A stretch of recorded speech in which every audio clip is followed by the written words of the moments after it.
ဘုရားမြတ်စွာဟောကြားတော်မူခဲ့တဲ့ဒေသနာတော်တွေထဲမှာအပန္နကပฏิပဒါလို့အပန္နကဆိုတာအလွဲအချော်မရှိသောလို့အဓိပ္ပာယ်ရအလွဲချော်မရှိတဲ့လမ်းစဉ်အလွဲချော်မရှိတဲ့ကျင့်စဉ်တစ်ခုအဲ့ဒါအပန္နကပฏิပဒါမြန်မာလူမျိုးတွေကလည်းပြောလို့ရှိကြတယ်အရင်လိုလမ်းအိုလိုက်ဆိုပြီးတော့မမှားနိုင်တဲ့လမ်းကိုပြောကြတခါတရံအသစ်ထွင်ထားတဲ့လမ်းမျိုးကလူရစခန်းကိုမပေါက်ဖဲနဲ့ရှိတတ်တယ်အများသောနေချလမ်းဖုံးနေတဲ့လမ်းကြီးကတော့မရောက်ဘူးလို့မရှိဘူးရှောင်းလန်းသွားတဲ့လူတွေအချိန်ချင်းရောက်ရှိပြီးတော့သွားကြတယ်ဒါကြောင့်မို့လို့အရင်လိုလမ်းအိုဆိုတာလမ်းဟောင်းသွားနေချလမ်းတိုင်းရှောက်လှမ်းပါလို့ဗမာစကားဒီလိုဆိုလိုတဲ့အဓိပ္ပာယ်ဘုရားမြတ်စွာကအပ္ပန္နကပฏิပဒါဆိုတာနိဗ္ဗာန်ခရီးကိုရှောက်လန်းတဲ့ပုဂ္ဂိုလ်သို့မဟုတ်တန်တရားခရီးကိုရှောက်လန်းတဲ့ပုဂ္ဂိုလ်တိုင်းဟာရှိသူတော်စင်တွေသွားရိုးသွားစဉ်ဖြစ်တဲ့လမ်းကြောင်းကြီးရှိတယ်အဲ့ဒီလမ်းကြောင်းကြီးအတိုင်းရှောက်လန်းသွားမယ်ဆိုလို့ရှိရင်လူရစခန်းကိုရောက်နိုင်တယ်မလွဲနိုင်တဲ့လမ်းသေချာတဲ့လမ်းအပ္ပန္နကပฏิပဒါလို့ဒီလိုခေါ်စလုံးပေါင်းတဲ့အခါကျတော့အပ္ပန္နကဆိုပါဠိစကားဖြစ်သည့်အတွက်ကြောင့်ပဏ္ဏဆိုတဲ့စကားလုံးကပါးဆောင်ရဲ့နာကြီးနှလုံးဆင့်ပြီးတော့ရေးတဲ့စကားလုံးအပန္နကအလွဲအမှားမရှိအတိမ်ဆောင်မရှိသေချာတဲ့လမ်းလို့ဒီလိုအဓိပ္ပာယ်ရ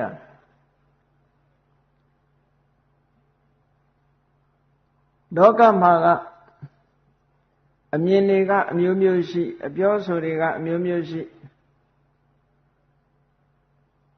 တရားလမ်းစဉ်တစ်ခုဟာစကားလေးတစ်ခွန်းနဲ့ပဲနည်းနည်းလေးလွဲသွားတာနဲ့လမ်းကြောင်းတစ်ခုကလည်းလွဲသွားနိုင်သေးတာပဂတိလမ်းမကြီးမှာလမ်းမွာတွေလမ်းသွယ်တွေများနေလို့ရှိရင်လူရစခန်းမရောက်နိုင်မဲနဲ့မှားတဲ့လမ်းကိုရှောက်လမ်းမိတတ်တာလို့အဲ့ဒါလိုပဲတန်တရားခရီးလျှောက်လန်းတဲ့အခါမှာလည်းပဲလူတွေရဲ့အတွေးအမြင်ပုဂ္ဂိုလ်ရဲ့အတွေးအမြင်ထိုအတွေးအမြင်ကိုအထင်အမြင်တွေကလွှမ်းမိုးထားသည့်အတွက်ကြောင့်လျှောက်လန်းတဲ့အခါမှာလွဲချော်သွားနိုင်တယ်။ဒါကြောင့်မို့မလွဲတဲ့လမ်းကလျှောက်သေးကြတဲ့လမ်းကလျှောက်လို့ပြောတယ်အဲ့တော့လွဲသွားနိုင်တဲ့လမ်းတွေဆိုတာနဲ့ပတ်သက်ပြီးဘုရားမြတ်စွာကဘုရားဟောတရားတော်နဲ့ပတ်သက်ပြီးတော့ကိုပဲလွဲချော်သွားတာတွေရှိနိုင်လို့မြတ်စွာဘုရားကမှတ်ကြောက်ကလေးတွေကိုပေးထားခဲ့တာရှိတယ်ဒီကနေ့ခေတ်မှာမှတ်ကြောက်ဆိုတာဘယ်ပုဂ္ဂိုလ်တွေအသုံးပြုတော့ဆိုရင်ရွှေအယောင်းဝယ်လုပ်တဲ့ပုဂ္ဂိုလ်တွေကမှတ်ကြောက်ကိုအသုံးပြုကြတယ်ရွှေစစ်မစစ်ကိုမှတ်ကြောက်နဲ့တိုက်ပြီးတော့ကြီးလိုက်တဲ့အခါကျတော့ရွှေအစစ်နဲ့ရွှေတုခွဲခြားလို့ရတယ်လို့လောကမှာအတုဆိုတာတွေကအစစ်နဲ့အလွန်တူလို့ခွဲခြားဖို့ခက်လို့အတုခေါ်တာတုထားတဲ့ဟာဆိုအလွန်တူတယ်ပေါ့အတုနဲ့အစစ်ဆိုတာတခါတရံခွဲခြားဖို့အလွန်တရာခက်တယ်ခွဲခြားဖို့ခက်သည့်အတွက်ကြောင့်ခွဲခြားပြီးတော့မြင်နိုင်တဲ့နိလန်းကလေးတွေပေးထားရတယ်ရွှေမှာအစစ်အတုရှိတယ်စိန်မှာအစစ်အတုရှိတယ်ကြောက်တံပရမများတွေမှာလည်းအားလုံးအစစ်အတုရှိတယ်ထို့တူပဲတရားဓမ္မမှာလည်းအစစ်အတုရှိတယ်တဲ့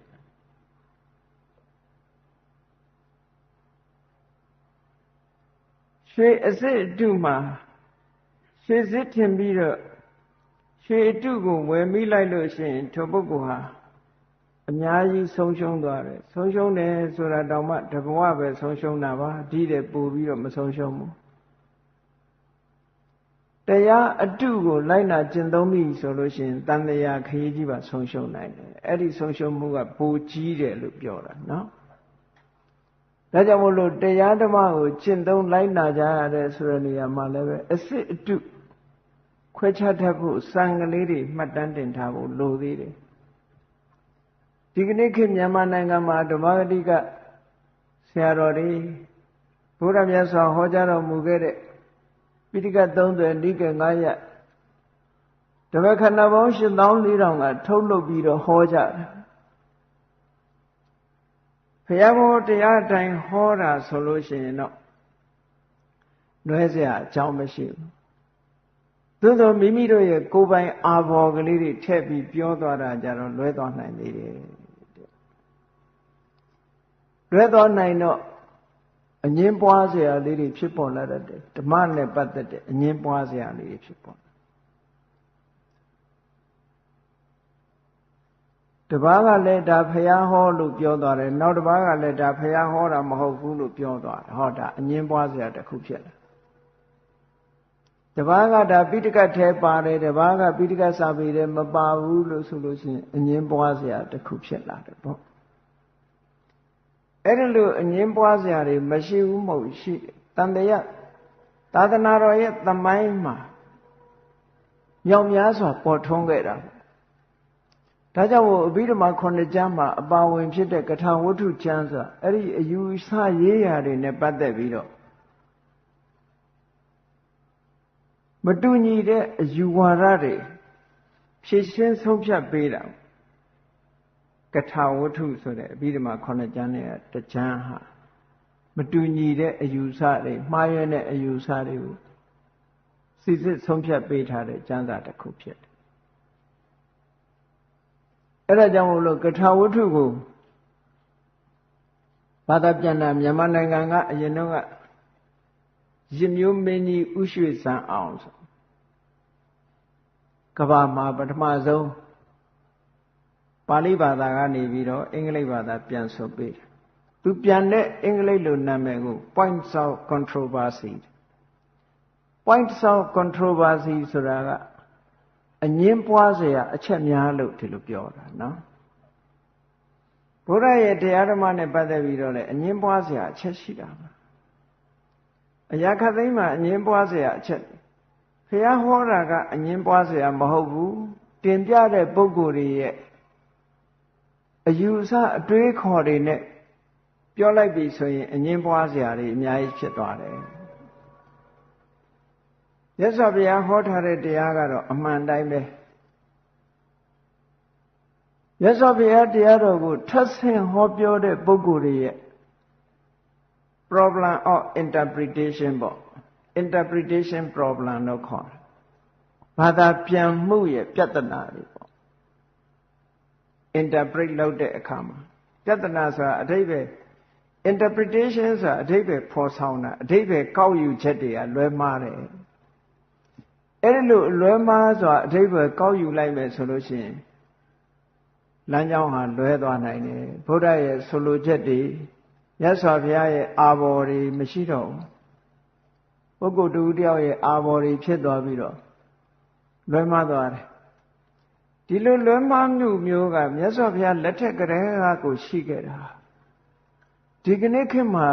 လည်းရှိနိုင်တာပဲဘုရားလက်ထက်ကတည်းကရှိနေတယ်မြတ်စွာဘုရားကိုယ်တိုင်တစ်ခါတစ်ခါဖြည့်ရှင်းဆုံးဖြတ်ပေးရဖြည့်ရှင်းဆုံးဖြတ်လို့လွဲမှားတဲ့အယူဆတစ်ခုစွန့်လွတ်သွားတဲ့ပုဂ္ဂိုလ်ရှိတယ်လို့စွန့်လွတ်မှုမရှိတဲ့ပုဂ္ဂိုလ်လည်းရှိတာဘုရားကိုယ်တိုင်ရှင်းလင်းပြတာတောင်မစွန့်လွတ်တဲ့ပုဂ္ဂိုလ်တွေရှိသေးတယ်ဘယ်သူတွေတုန်းဆိုလို့ရှိရင်မြတ်စွာဘုရားလက်ထက်ကတာတိဆိုတဲ့ယဟန်တာတိဆိုတဲ့ယဟန်တို့အရိဋ္ဌဆိုတဲ့ယဟန်တို့အရိဋ္ဌဆိုတဲ့ကိုယ်တော်က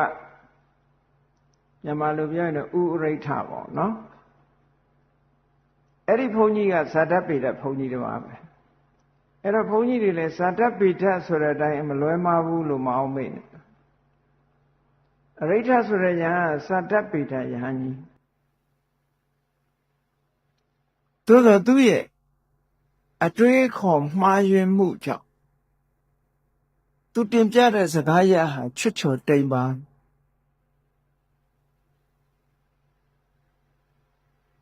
ပထမပါရဇိကနဲ့ပတ်သက်ပြီးတော့ကာယတမ္ပတ္တဆိုတဲ့ခိုးအတွေ့အထိပထမပါရဇိကလို့ဒီလိုမြတ်စွာဘုရားပြညတ်ထားပိုးဖဲဂရိပါတို့ရဲ့အတွေ့အထိလူသားခန္ဓာကိုယ်ရဲ့အတွေ့အထိကြီးဖတ်တာဆိုတဲ့အတွေ့အထိနှစ်ခုကဘာမှမထူးဘူး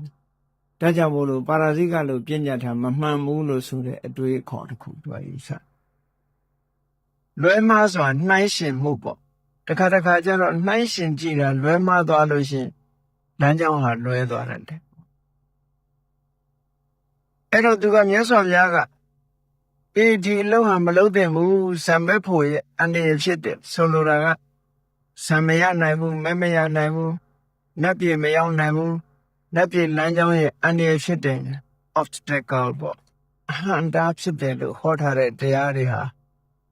မဖြစ်နိုင်ပါဘူးလို့သူကပြောတာ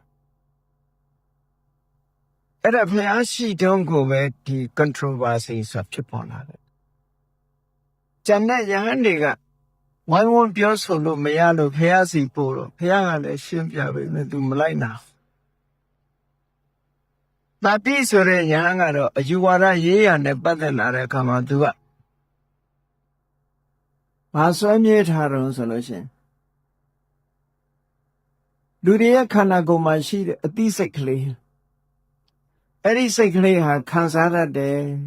ဒီစိတ်ကလေးရှိနေတဲ့အခါမှာလူတွေကစကားပြောတယ်ခံစားတယ်စကားပြောတယ်ဆိုတဲ့ဒီအသိစိတ်လေးဟာတဘဝကနေတဘဝခူးနေတာတဲ့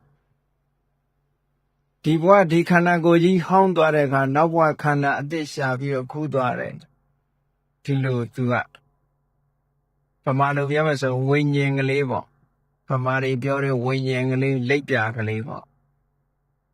ဒါလေးအထာဝရမြဲနေတယ်လူရဲ့ခန္ဓာကိုယ်ထဲမှာသိသွားရင်လက်ပြလေးကထွက်သွားပြီးတော့နောက်ဘဝရောက်သွားတယ်ပေါ့ဘဝတစ်ခုကူးပြန်တယ်ပေါ့အဲ့ဒါကိုမြတ်စွာဘုရားကမြဲတဲ့တရားတစ်ခုမှမရှိဘဲနဲ့အခုဝိညာဉ်လေးကနောက်ဝိညာဉ်ဖြစ်တယ်ဆိုတာဘုရားဟောတဲ့တရားမှမဟုတ်ဘဲမြတ်စွာဘုရားကစိတ်ကလေးတစ်ခုဟာအခုဖြစ်ပြီးအခုချုပ်သွားပြီးနောက်ထပ်ဖြစ်တာကနောက်စိတ်စင်စစ်မပြအကြောင်းတွေပေါ်အကြောင်းပြုပြီးတော့တစ်ခုစီဖြစ်နေတာဒီစိတ်ကလေးထပ်ဖြစ်တာမဟုတ်ဘူးနောက်ဖြစ်တဲ့စိတ်ဒီနောက်စိတ်အဲ့ဒါလို့စင်စစ်မပြစိတ်ကလေးရဲ့တက်တန်းဟာအမတန်တူထောင်းတဲ့အချိန်ပိုင်းလေးသုံးခုပဲရှိတယ်ထိုတူထောင်းတဲ့အချိန်ပိုင်းကလေးရှိပြီးဖြစ်သွားတဲ့စိတ်ကလေးဟာလည်းနောက်ထပ်ပေါ်လာတာမဟုတ်ဘူးနောက်ထပ်ပေါ်လာက copy ပဲအလားစရန်တူတဲ့အရာပေါ်လာဆိုပါစို့ဖျောင်းနိုင်မီးလေးထွန်းထားပြီးတော့ထိုဖျောင်းနိုင်မီးလေးကိုညှိမ့်လိုက်လို့ငြိမ့်သွားတယ်နောက်တစ်ခါထပ်ပြီးတော့ထွန်းလိုက်တယ်အဲ့တော့နောက်ထပ်ထွန်းလို့လင်းလာတဲ့မီးလေးကပထမငြိမ့်သွားတဲ့ဖျောင်းနိုင်မီးနဲ့အလားစရန်တူပဲသို့တော့ငြိမ့်သွားတဲ့မီးလားလို့ဆိုဘယ်ဟုတ်ငြိမ့်သွားတဲ့မီးကဘယ်တော့မှပြန်မလာတော့ဘူးထို့တူပဲစိတ်ဟာဖြစ်ပြီးပြတ်သွားတဲ့စိတ်ဟာဒီစိတ်ကလေးကတော့ဘယ်တော့မှပြန်မပေါ်ဘူးနောက်ထပ်ပေါ်တာကနောက်စိတ်ပဲအဲ့တော့မြဲတဲ့ဝိညာဉ်ဆိုတာမရှိနိုင်ဘူးလို့မြတ်စွာဘုရားရှင်းပြပေမဲ့လို့တာတိယဟန်ကသဘောပေါက်သွားတာမရှိဘူးတဲ့အဲ့ဒါကြောင့်မို့လို့မြတ်စွာဘုရားရဲ့တရားဓမ္မတွေကိုနာယူတဲ့အခါမှာတိတ်ဆောင်းသွားနိုင်တယ်တဲ့ဗမာပြည်မှာလည်းဟိုဆရာတော်ကဒီလိုဟောတယ်ဒီဆရာတော်ကဒီလိုဟောတယ်နဲ့တရားမျိုးတွေဖြစ်ပြီးတော့တန်တရားမဖြစ်ကြရလေအောင်စားရဲပါတယ်ဆိုတာလေအဓိကမဟုတ်ဘူးစားရဲမပါဘူးဆိုတာလည်းအဓိကမဟုတ်ဘူးမြတ်စွာဘုရားဟောကြားတော်မူခဲ့တဲ့အဓိကသိချတဲ့လမ်းဆိုတာဘာလို့ဆိုcriteria မှတ်ကြောက်ကလေးတစ်ခုမိရေတော်ဘောရမေကြီးကိုမြတ်စွာဘုရားကသင်ပေးသွားတယ် တရားရောက်ကလာပြီးတော့ဒါဖယားဟောပါလို့လာပြောမယ်ဓမ္မ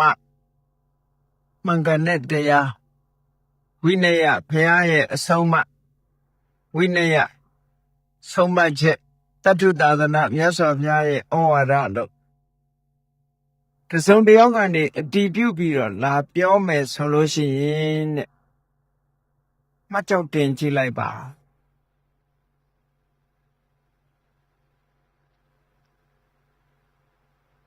ဖယားရဲ့ဓမ္မဝိနည်းတတ္ထုသာသနာအဆုံးအမတရားတော်မှန်လို့ရှိရင်တဲ့ရှိနေတဲ့အတွေ့အကြုံတွေရော့သွားရမယ်မုန်းတီးတဲ့စိတ်တွေရော့သွားရမယ်တန်တရားဖြစ်ပြီးတော့အမှန်ကန်မသိတဲ့မောဟတွေရော့သွားရမယ်နောက်ဆုံးမှာရော့သွားပြီးလုံးဝပျောက်ကွယ်သွားစေနိုင်တဲ့စွမ်းအားရှိတယ်အဲ့ဒါလို့မဟုတ်ဘဲနဲ့လောဘတွေတိုးလာမယ်ဒေါသတွေတိုးလာမယ်မောဟတွေတိုးလာမယ်ဆိုရင်ဒါဘုရားအဆုံးမမဟုတ်ဘူးလို့သိချဆုံးဖြတ်လိုက်ဒီကျင့်စဉ်တစ်ခုကိုကျင့်လို့ကိုယ်တဏ္ဍာမှာလောဘနည်းသွားသလားဒေါသနည်းသွားသလားမောဟနည်းသွားသလားဒါအဓိကကြတယ်လောဘလည်းနည်းမသွားဘူးဒေါသလည်းနည်းမသွားဘူးမောဟလည်းနည်းမသွားဘူးအကုသိုလ်တွေလည်းနည်းမသွားဘဲနဲ့အကုသိုလ်တွေတိုးတာလာတယ်ဆိုလို့ရှိရင်ဒါမှားတဲ့အကျင့်ဘုရားဟောတဲ့တရားမဟုတ်ဘူးလို့မြတ်စွာဘုရားဒီလို criteria မှတ်ကြောက်တစ်ခုပေးထားတယ်အဲ့ဒီစံနဲ့ပဲတိုင်းတာပြီးတဲ့အခါကျတော့မှားတယ်မှန်တယ်ကိုဆုံးဖြတ်အောင်ကျန်တဲ့ history တို့ဘာလို့ဆိုတော့သိပြီးတော့အရေးပါလာတာမဟုတ်ဘူးပေါ့အရေးကြီးတုန်းကဒီတရားကိုလက်ခံကျင့်သုံးလိုက်လို့ကိုယ်တဏ္ဍာမှာအသိဉာဏ်တွေတိုးတက်လာသလားသို့မဟုတ်အသိဉာဏ်ဘက်ကဆုတ်ယုတ်သွားသလားစိတ်သဘောထားကောင်းမွန်တဲ့စိတ်သဘောထားတွေတိုးတက်လာသလားကောင်းမွန်တဲ့စိတ်သဘောထားတွေဆုတ်ယုတ်သွားသလားသူတော်ကောင်းစိတ်ပိုပြီးတော့ဝင်လာသလားသူတော်ကောင်းစိတ်ညော့နေသွားသလားကြည့်လေတချို့တရားလိုက်နာကျင့်သုံးလာတဲ့အခါကျတော့ဘာဖြစ်လာတော့ဆိုလို့ရှိရင်မာနတွေဝင်လာငါလိုတတ်တဲ့လူမရှိဘူးငါဖို့တာဗမာပြည်မှာလည်းတခါတလေပေါ်သေးတယ်လေတရားသိသွားပြီဆိုလို့ရှိရင်ဘုန်းကြီးတောင်ရှင်မခိုးတော့ဘူးဆိုတဲ့အနေအထားမျိုးဖြစ်ခါတိုင်းကဘုန်းကြီးကိုရှ िख ိုးတယ်တန်ဃာဆိုတဲ့အနေနဲ့လေးစားပြီးတော့ရှ िख ိုးတယ်အဲ့ဒီတရားကျင့်ပြီးတဲ့နောက်ကြလို့ရှိရင်ဘုန်းကြီးကိုရှင်မခိုးနိုင်တော့ဘူးဆိုတော့မာနတွေပိုတက်သွားတဲ့သဘောပဲဒါမာနဆိုတာကုသိုလ်လားအကုသိုလ်လားလို့မေးလို့ရှိရင်အကုသိုလ်ပဲကိုယ့်ရဲ့အရေးချင်းကိုတန်ဃာတဲ့တာတယ်ဆိုတဲ့အနေအထားမျိုးထိအောင်မြင့်ပြီးတော့ကိုဟာကိုယ့်အနေနဲ့အယူတည်ပေးရမယ့်ပုဂ္ဂိုလ်မရှိတော့ဘူးလို့ဒီလိုထင်လာတာဟာဒါမာနဝင်လာမာနဝင်တာမှမသိအောင်တစ်ခါကြတော့သိမ်မွေ့ပြီးတော့သွားတယ်ဒီလိုဆိုလိုတာအဲ့တော့မှန်ကန်တဲ့တရားကိုသိရှိနားလည်လာတဲ့ပုဂ္ဂိုလ်ကအဲ့လိုမဟုတ်ဘူးသိလာပြီဆိုလို့ရှိရင်ယူသိလေးစားလိုက်တဲ့ပုဂ္ဂိုလ်တို့ဘယ်သူမှဆိုယူသိလေးစားဆက်ဆံနိုင်တဲ့အနေအထားမျိုးရှိလာတယ်အလုံးပေါ်မှာမေတ္တာထားနိုင်တဲ့စိတ်ဓာတ်တွေရှိလာတယ်စိတ်ထဲမှာလည်းစိတ်ကောင်းနှလုံးကောင်းတွေမွေးလာတယ်မာနတွေလည်းခင်းလာတယ်ရောကျလာတယ်ကိုအထင်ကြီးတဲ့စိတ်တွေလည်းရောကျလာတယ်ကြည့်လေတော်တော်ပြောကြတယ်တကယ်တတ်ပြီးဆိုတဲ့ scholar ဖြစ်တဲ့ပုဂ္ဂိုလ်တွေကငါမတတ်သေးဘူးလို့သိတဲ့ပုဂ္ဂိုလ်ပဲရသောအပြင်မတတ်တဲ့လူတွေကတတ်တဲ့ချက်နော်တတ်တဲ့ပုဂ္ဂိုလ်ကဘယ်လိုပြောလို့ရှိတော့ဆိုရင်တကယ် scholar ရှိတယ်ဗမောက္ခကြီးတွေပြောငါမတတ်သေးဘူးလို့သိတာစတတ်တဲ့နေပဲလို့ဒီလိုဆိုလို့အရာရာကို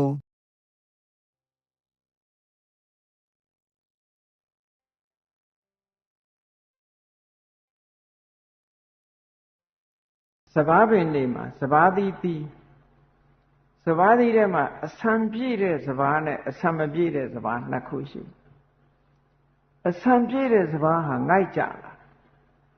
အဆံမပြည့်တဲ့စဘာကြထောင်ထောင်နဲ့ပဲထဲထဲကြည့်လိုက်ရင်အဆံမပါဘူးဆိုအခွန်ကြီးပဲ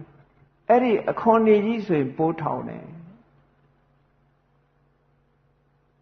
အဆံပြည့်သွားရင်ငိုက်ကြသွားတယ်အဲ့ဒါဘာကိုသရုပ်ဖော်တာတုံးလို့ဆိုလို့ရှိရင်တရားကိုပိုသိရင်အလုံးကိုလေးစားထပ်သွားတယ်ဒီလိုဆိုလို့မာနပိုပြီးတော့နဲသွားတယ်လို့ပြောတာပညာရှိလာတဲ့ပုဂ္ဂိုလ်ကမာနပိုနဲသွားပညာရှိလို့မာနပိုတက်သွားတယ်ဆိုတာလုံလောက်အောင်ပညာမရှိလို့ပဲလို့ဒီလိုမှတ်အဆံပြည့်တဲ့စဘာသည်ငိုက်နေတယ်လို့ပဲငိုက်ကြသွားတယ်လို့ပဲပညာရှိတဲ့ပုဂ္ဂိုလ်ဟာအလုံးကိုလေးစားနိုင်တဲ့အနေအထားမျိုးရောက်သွားတယ်အဆံမဲ့တဲ့စဘာသည်ထောင်ဖြစ်တယ်မတတ်တဲ့ပုဂ္ဂိုလ်ပညာမရှိတဲ့ပုဂ္ဂိုလ်ဟာဆောင်ကြွားမာနတရားတွေတက်ကြွလာတတ်တယ်တဲ့ဒီလိုဆိုလိုတာပေါ့အဲ့တော့မြတ်စွာဘုရားတရားတော်ကိုလေ့လာကျင့်သုံးတဲ့အခါမှာတကယ်တရားသိဆိုတဲ့ပုဂ္ဂိုလ်ရဲ့စိတ်နေစိတ်ထားဘယ်လိုရှိတော့ဆိုရင်ဥပမာမဲ့သောတာပန်ဖြစ်သွားပြီဆိုရင်သူ့ရဲ့စိတ်ဓာတ်ဟာဘယ်လိုရှိတော့သူသိတဲ့တရားဓမ္မတွေကိုတလောကလုံးသိစေခြင်းနဲ့စိတ်သူ့မှာရှိတယ်သို့တော့သူရှုပ်ဝဲချင်တာဘာလို့ဆိုရင်သူ့ရဲ့အည်ချင်းပဲသူ့ရဲ့အည်ချင်းကိုဘယ်လောက်ထိအောင်ရှုပ်ဝဲချင်တော့ဆိုရင်သူပိုင်တဲ့ရွှေအိုးလူမြင်မှာစိုးတယ်သူပိုင်တဲ့ယရနာရွှေအိုးလူမြင်မှာစိုးတယ်အေးအဲ့ဒါလို့မဟုတ်ဘဲနဲ့တပြားလှုပ်ချင်တဲ့ပုဂ္ဂိုလ်ကတော့ရွှေမစစ်လို့ပဲအဲ့ဒါလူတကာကိုပြချင်တယ်ဆိုရင်ရွှေမစစ်သေးဘူးလို့ပဲဒီလိုမှတ်အဲ့တော့သောတာပန်ပုဂ္ဂိုလ်ရဲ့စိတ်နေစိတ်ထားနှစ်ခုရှိသူသိတဲ့တရားကိုတစ်ကမ္ဘာလုံးတစ်လောကလုံးလူတွေသိစေခြင်းနဲ့ဒါသူ့ရဲ့စိတ်သဘောထားသူ့ရဲ့အည်ချင်းကိုရွှေအိုးလိုဖွဲ့ထားခြင်းနဲ့သူ့လူကိုတော့ဖြစ်စေခြင်းနဲ့သို့မဟုတ်သူဒီအည်ချင်းတွေရှိပါတယ်ဆိုတာမပြအောင်ဒါပြောတာနော်အဲ့ဒါသောတာပန်ပုဂ္ဂိုလ်ရဲ့စိတ်ဓာတ်ပဲသောတာပန်ပုဂ္ဂိုလ်ရဲ့စိတ်ဓာတ်ဆိုတော့အရိယာပုဂ္ဂိုလ်ရဲ့စိတ်ဓာတ်ကအဲ့တိုင်းရှိတယ်လို့ဒီလိုပြောတာအဲ့တော့အရိယာသူတော်စင်ဖြစ်သွားပြီဆိုလို့ရှိရင်တရားဓမ္မသိသွားတဲ့ပုဂ္ဂိုလ်တယောက်ရဲ့ကိုယ်အမူအရာနှုတ်အမူအရာသည်ဆောင်းကြွားမရှိဘဲနဲ့ငြိမ်သက်အေးချမ်းလာတဲ့အမူအရာရှိတယ်ဆိုတာဒါထင်ရှားတယ်အိန္ဒိယနိုင်ငံမှာတတိယသံဃာနာတင်တဲ့သီရိဓမ္မသောကမင်းကြီးတဲ့အသောကမင်းတရားလို့ခေါ်ကြအဲ့ဒီအသောကမင်းကြီးဟာဗုဒ္ဓဘာသာမဟုတ်ဘူးငကိုတော့နေ့စဉ်နဲ့အမျှဗြဟ္မဏတွေကိုပင့်ဖိတ်ပြီးတော့ကျွေးမွေးအခမ်းပြီးဗြဟ္မဏဘာသာဝင်တူပေါ့သို့တော့သူ့စိတ်ထဲမှာအစဉ်အလာရဗြဟ္မဏတွေကိုကိုးကွယ်နေရတော့လေစိတ်ထဲမှာမကျေနပ်ဘူး။ဘာဖြစ်လို့လဲဆိုရင်ဗြဟ္မဏတွေရဲ့အမူအရာကိုကြည့်လိုက်မယ်ဆိုလို့ရှိရင်တည်ငြိမ်အေးဆေးမှုမရှိဘူးတဲ့စကားလည်းပြောချင်ရပြောကြတယ်အမူအရာကငြိမ်သက်မှုမရှိဘူးတဲ့။အဲ့တော့လူမှကြည့်လိုက်လို့ရှိရင်တရားရတဲ့လူနဲ့တရားမရတဲ့လူကသိပ်ကွာတယ်နှုတ်ကိုထိမ့်သိမ့်မှုမရှိဘူး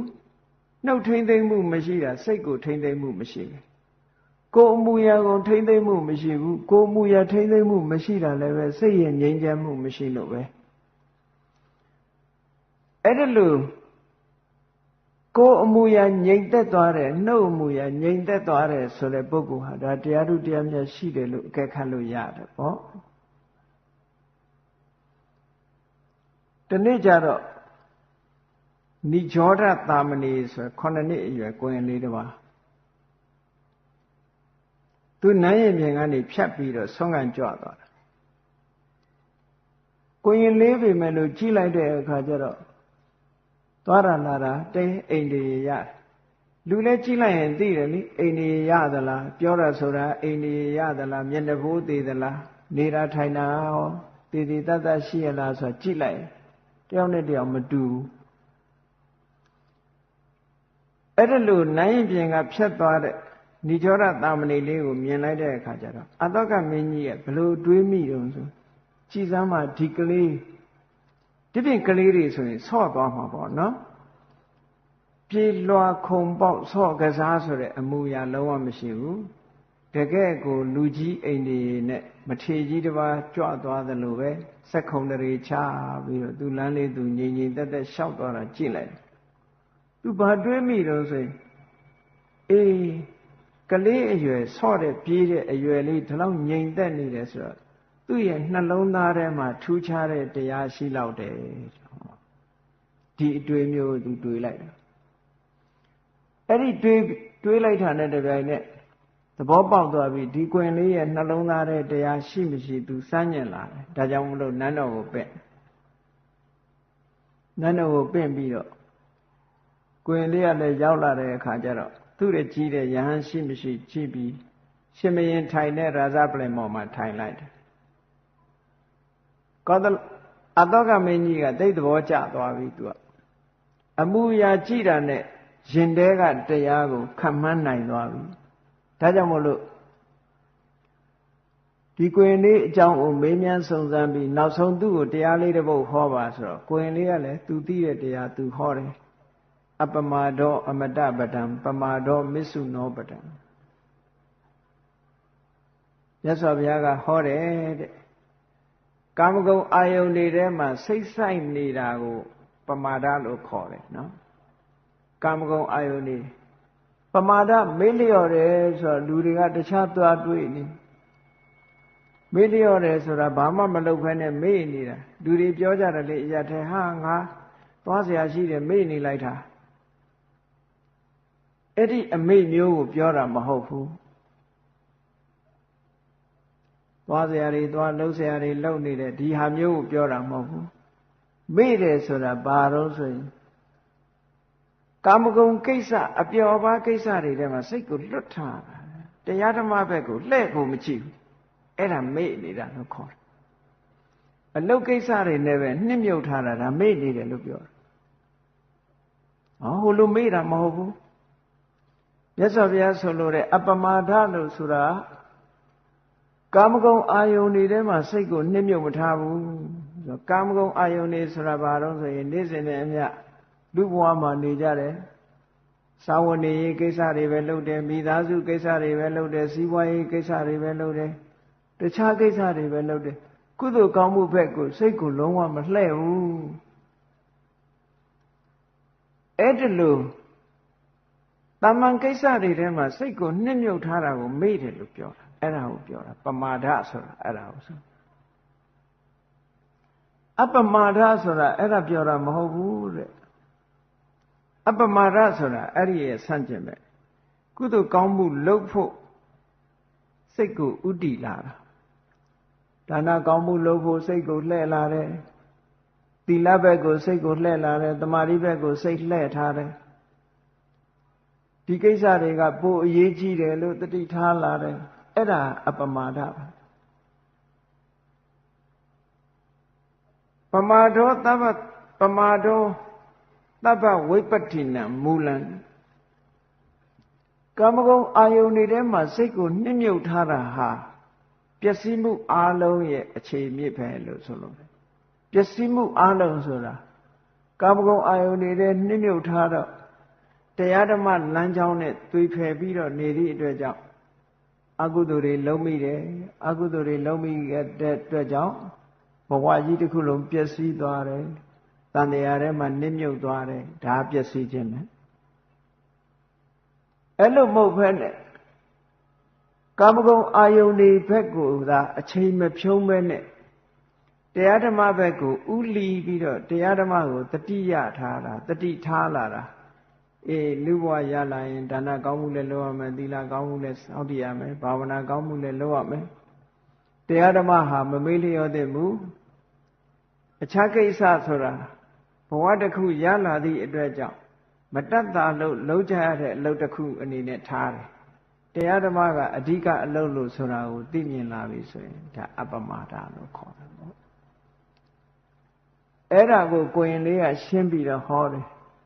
အပ္ပမာဒောအမတပတံ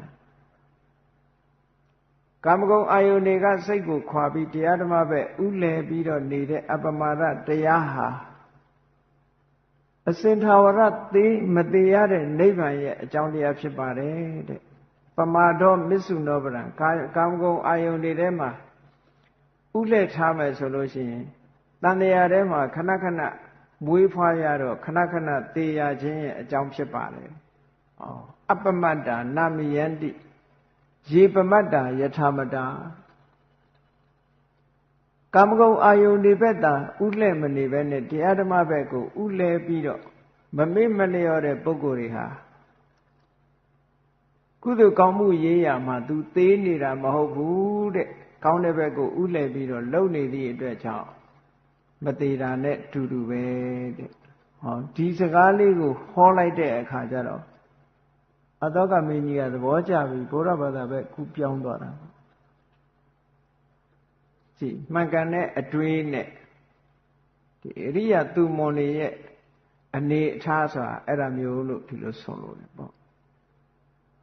အရိယပုဂ္ဂိုလ်ရဲ့အနေအထားအဲ့လိုရှိအဲ့တော့ယဉ်ကျေးလာတဲ့တိမ်မွေးလာတရားဓမ္မတစ်ခုတရားနာလိုက်သည့်အတွက်ကြောင့်ကိုယ်စိတ်ဟာယဉ်ကျေးလာသလားလောဘတွေနည်းလာသလားဒေါသတွေနည်းလာသလား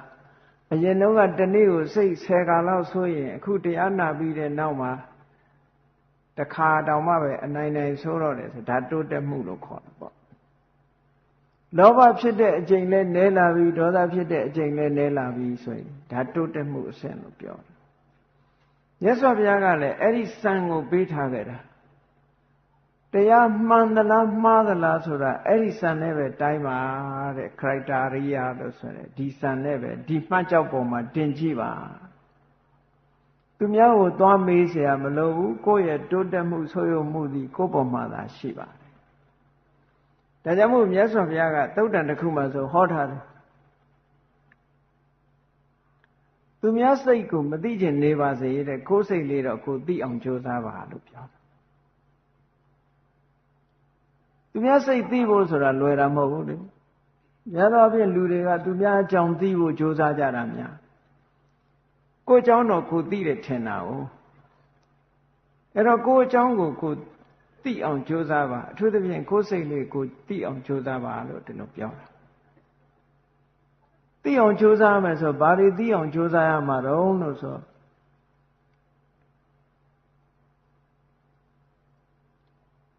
ငါစိတ်ထဲမှာတွေ့တာတဲ့မမောတဲ့အတွေ့အတာကြီးတဲ့တဏှာလောဘစိတ်တွေဘယ်လောက်ထိအောင်ရှိတယ်လဲအတိုင်းတာဘယ်လောက်ထိရှိတယ်လဲဒေါသဆိုတဲ့စိတ်ဆိုးစိတ်မိုက်တွေငါတဏ္ဍာမှာဘယ်လောက်ထိအောင်ရှိနေတယ်လဲငါစိတ်လေးဟာတည်ငြိမ်မှုကောရှိရလားကုသိုလ်ကောင်းမှုပေါ်မှာတွန့်ဆိတ်မှုတွေမျိုးရှိသလားတရားဓမ္မနဲ့ပတ်သက်ပြီးတော့တန်တရားတွေရှိသလားမရှိဘူးလားဆိုတာကိုယ်အစင်ထာဝရစစ်ဆေးပြီးတော့ကြည့်ရမယ်တဲ့အဲ့ဒီစိတ်ရဲ့အညစ်အကြေးတွေကိုယ်တဏ္ဍာမှာရှိနေတာကိုတွေ့ရလို့ရှိရင်ဒီစိတ်အညစ်အကြေးတွေကိုဖယ်ရှားပြဖို့ရအဓိကအဲ့ဒီဖယ်ရှားတဲ့နီလန်းမှာလည်းပဲနီလန်းမှန်လို့နီလန်းမှန်နဲ့ကျင့်ကြံကြိုးကုပ်အားထုတ်လိုက်လို့ရှိရင်ထိုအညစ်အကြေးတွေဟာယော့တဲ့ယော့ပျောက်တဲ့ပျောက်သွားလို့ရှိရင်ဒါမှန်ကန်တဲ့တရားလို့ဒီလိုမှတ်ပါအဲ့ဒါလို့မဟုတ်ဘူးမှားရတဲ့တရားဆိုလို့ရှိရင်မြတ်စွာဘုရားဟောတဲ့တရားမဟုတ်ဘူးဆိုလို့ရှိရင်ဒီစံနှုန်းလေးနဲ့သတ်မှတ်ကြည့်လိုက်လို့ဒီစံနှုန်းနဲ့မကိုက်ညီဘူးဆိုရင်ဘုရားဟောတရားမဟုတ်ဘူးလို့ဒီလိုမှတ်ပါဒီလိုမြတ်စွာဘုရားကမိလေးတော်ဘောရမကြီးကိုဟောထားတာရှိဘာဖြစ်လို့တော့ဆိုလို့ရှိရင် လာလိုက်မယ်လေဟိုကလည်းဒါဖရာဟောတဲ့တရားဒါကလည်းဖရာဟောတာနဲ့ဆိုပြီးတော့လာပြောကြလိုက်အဲ့တော့ဟောမဟော2500ကိုလည်းဖရာမိလိုက်တာမဟုတ်ကိုယ်တိုင်လည်းနာခဲ့တာလည်းမဟုတ်ဘူးဆိုဘလို့လုပ်ပြီးဘာနဲ့သိမသိနိုင်အဲ့မသိနိုင်လို့ရှိရင်ဘာနဲ့လက်ခံရမလဲလက်ခံတဲ့နိလန်းကတော့ရှိတာပေါ့ဒါမို့နိုင်ငံသားတဲ့နေရာတစ်ခါတွေ့တဲ့အခါကျတော့ဘုန်းကြီးတို့ရာဇဝင်သမိုင်းနဲ့ပတ်သက်ပြီးမေးလာလို့ရှိရင် history နဲ့ပြောလာလို့ရှိရင် history is just a history သမိုင်းဟာသမိုင်းပဲလေဆိုတော့တချို့နိုင်ငံသားတွေကအဘိဓမ္မာဟာဘုရားဟောမဟုတ်ဘူးလို့ဘုရားဟောအဖြစ်လက်မခံလို့ကြဘူးလက်မခံဘူးဘာထောက်ထားနဲ့လက်မခံတာတော့လို့ဆိုတော့တင်ပြထားတဲ့စာပေအရေးသားတွေနဲ့ချိန်ပြီးတော့သူကလက်မခံဘိဓမ္မာဟာနောက်မှရေးထားတဲ့ကျမ်းတွေပဲလို့ဒီလို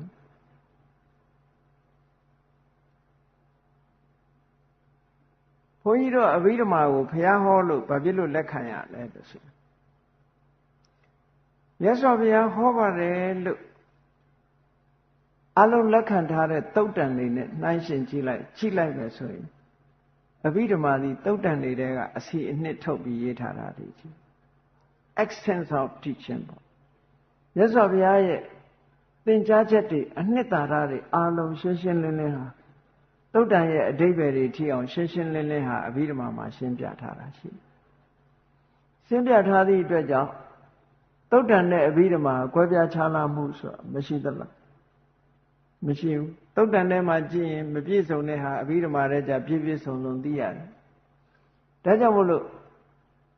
ဘုရားဟောတာဟုတ်သလားမဟုတ်သလားတဲ့ပိုအရေးကြီးတာကတော့ဒီတရားကိုနာယူပြီးကျင့်သုံးလို့အကျိုးရှိသလားမရှိတာပိုအရေးကြီးပါတယ်ဒီလိုကိစ္စမျိုးမှာမြတ်စွာဘုရားကလည်းဒါမျိုးကိုဟောထားကြတာရှိတယ်အကိဝိသတုတ်မှာချိန်လေ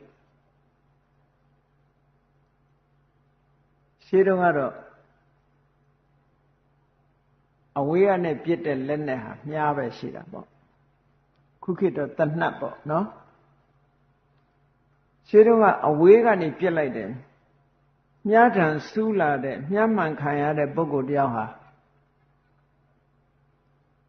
ဘာအရေးကြီးဆုံးလုံးဆိုလို့ရှိရင်အဲ့ဒီမြားကိုနှုတ်ပစ်ဖို့နဲ့စိတ်ကူးဖို့ကအရေးမကြီးဘူးလားအရေးကြီးဆုံးကအဲ့ဒါပဲနော်မြားဘယ်သူပြစ်ထားလဲဆိုတာလည်းအရေးမကြီးဘူး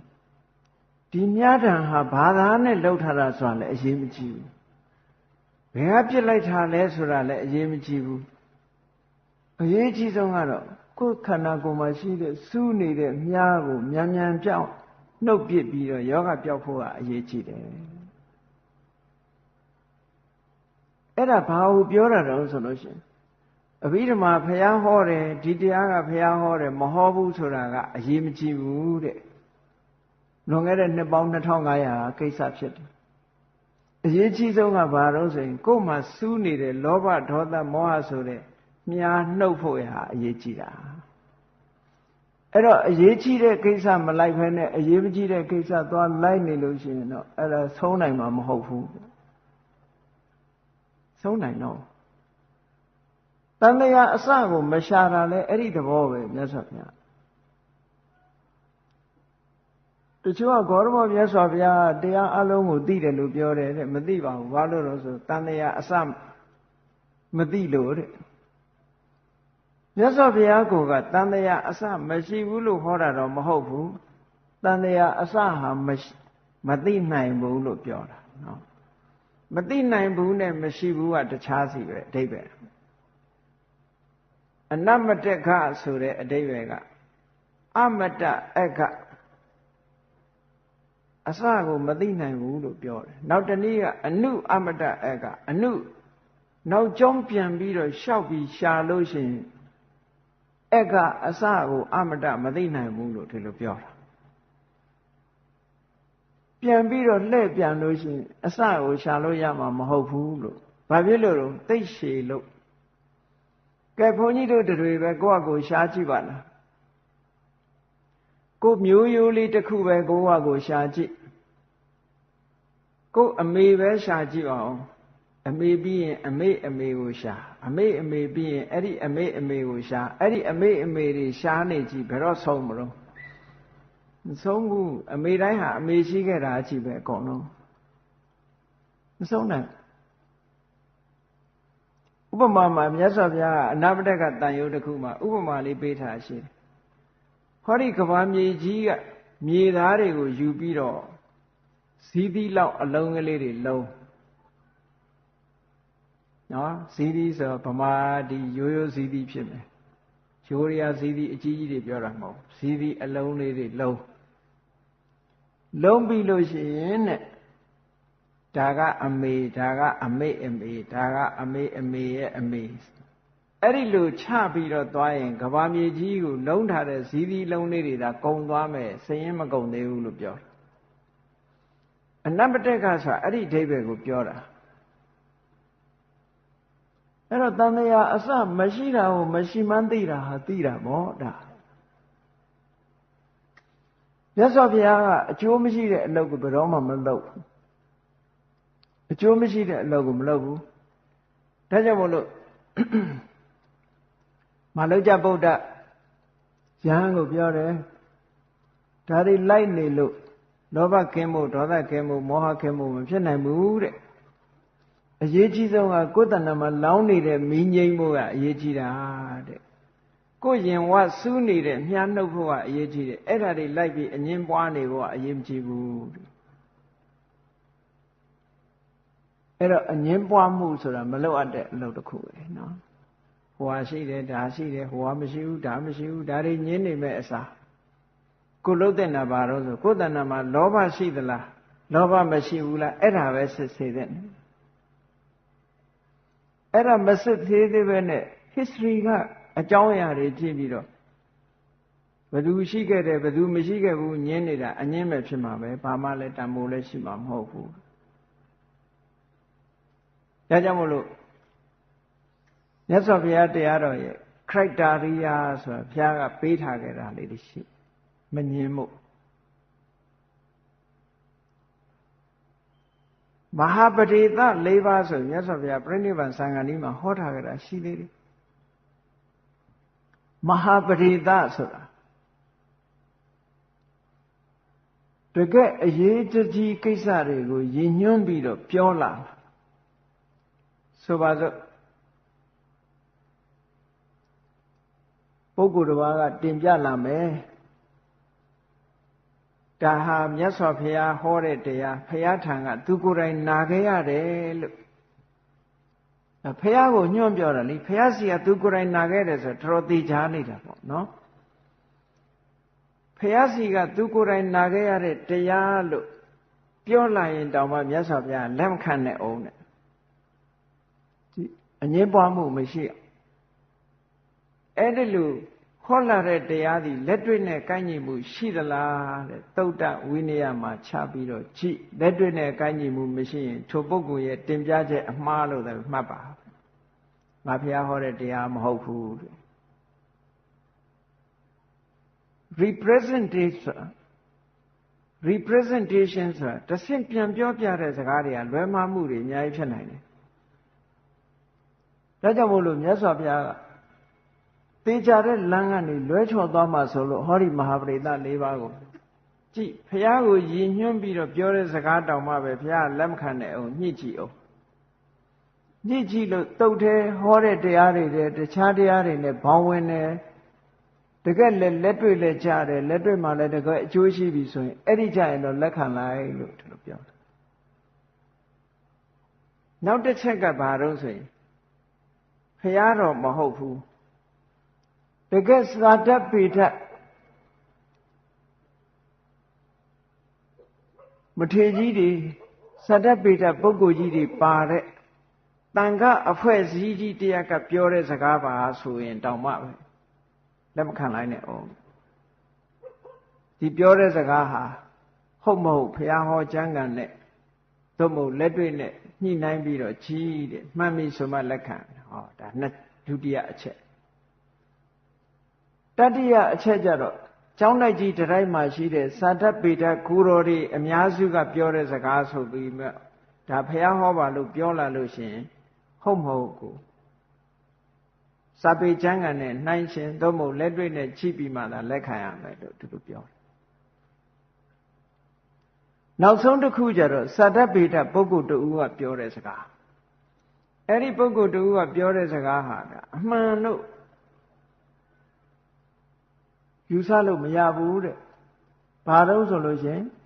မြတ်စွာဘုရားဟောတဲ့တရားနဲ့ကိုက်မကိုက်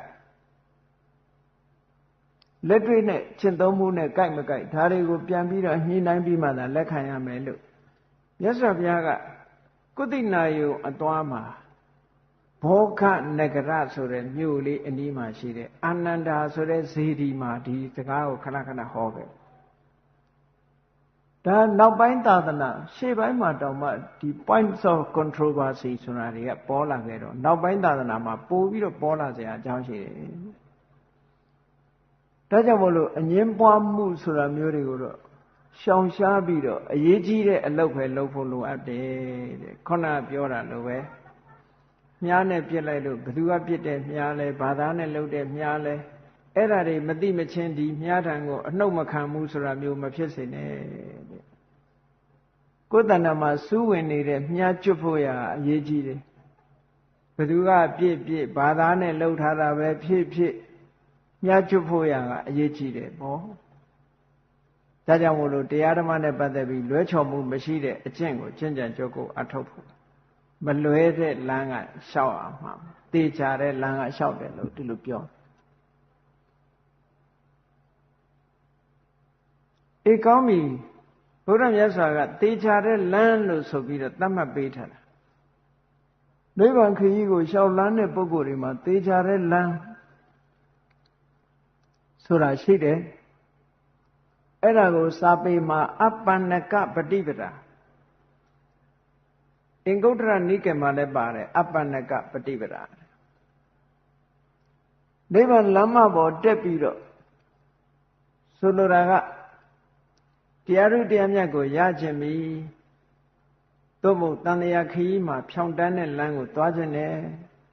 ဆိုရင်အဲ့ဒီလမ်းကြောင်းဟာတခုတည်းသောလမ်းပဲတဲ့အဲ့ဒီလမ်းကနေရှောက်လို့ဆိုတယ်အဲ့ဒီကျင့်စဉ်၃မျိုးကိုမြတ်စွာဘုရားကဟောထားတာရှိတယ်နံပါတ်1ကဣန္ဒရိယတံဝရဣန္ဒရိယတံဝရဆိုတာဗမာလိုပြောတဲ့အခါကျတော့ဣန္ဒြေကိုစောင့်ထိန်ခြင်းလို့ဆိုအရာထဲမှာပြောနေတဲ့ဣန္ဒြေဒီလူကလည်းဣန္ဒြေမရှိလိုက်တာဆိုအဲ့ဒီဟာမျိုးနဲ့မဆိုင်ဘူးเนาะ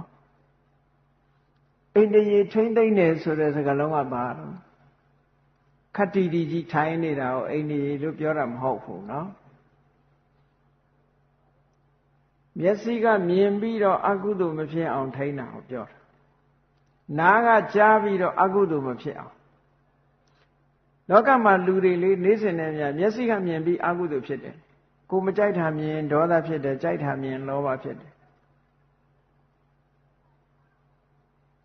လောဘဒေါသမဖြစ်ဘာဖြစ်လာတော့ဆိုမောဟတွေဖြစ်နေတယ်ဟောအာယုံရဲ့သဘာဝကိုတတ်မှတ်ပိုင်းခြားနိုင်စွမ်းမရှိသည့်အတွက်ကြောင့်ထိုအာယုံပေါ်မှာနစ်မျောသွားတယ်လူတွေမျက်စိကမြင်လိုက်လို့ရှိရင်တာမန်ပုဂ္ဂိုလ်တွေကမျက်စိကမြင်လိုက်တယ်အမြင်အာယုံပေါ်မှာအတွေးတွေဝင်လာပြီးလောဘဖြစ်တယ်ဒေါသဖြစ်တယ်မြင်ပြီဆိုရင်တွေးတော့တာပဲနောက်ကမြင်တဲ့အာယုံပေါ်မှာတွေးတယ်နောက်အကြားအာယုံပေါ်မှာလည်းတွေးတယ်နှာခေါင်းကအနံ့ရလို့ရှိရင်လည်းအနံ့ပေါ်မှာတွေးတယ်လျှာကအရသာကိုခံလို့ရှိရင်လည်းအရသာအာယုံကိုတွေးတယ်ခန္ဓာကိုယ်ကအထီးတွေးကိုလည်းတွေးတယ်စိတ်ထဲကအတွေးအာယုံကိုလည်းထပ်ဆင့်ပြီးတော့တွေးတယ်ဆိုတော့အဲ့ဒီအပေါ်မှာလောဘမဖြစ်အောင်ထိန်းတာဒေါသမဖြစ်အောင်ထိန်းတာကိုဣန္ဒြေကိုထိန်းတယ်လို့ပြောတာအဲ့ဒီလမ်းကြောင်းမလျှောက်ဘဲနဲ့နိဗ္ဗာန်လမ်းကြောင်းပေါ်မရောက်နိုင်ဘူးတဲ့ဒါလက်တွေ့ကျင့်သုံးရမယ့်ကိစ္စတစ်ခုပေါ့နော်ဣန္ဒြိယတံဝရလို့ခေါ် စာပေအနေနဲ့ဣန္ဒရိယသံဝရဣန္ဒရိယဆိုတာဗမာလူကဘာသာမပြန်မှုဣန္ဒြေလို့ပဲပြန်လိုက်တယ်အဓိပ္ပာယ်မပေါ်ဘူးဖြစ်တယ်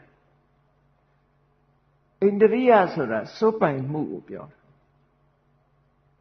ပိုင်စိုးမှုဘာကပိုင်စိုးတာတော့ဆိုမျက်စိကအမြင်အာရုံကိုပိုင်စိုးထားတယ်နော်စက္ခုဝိညာဉ်စိတ်လေး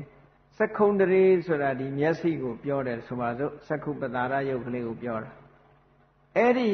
စက္ခုပတာရယုတ်လေးကဖြစ်ပေါ်လာတဲ့စိတ်ကိုပိုင်စိုးတယ်ဘယ်လိုပိုင်စိုးတာတော့ဆိုလို့ရှိရင်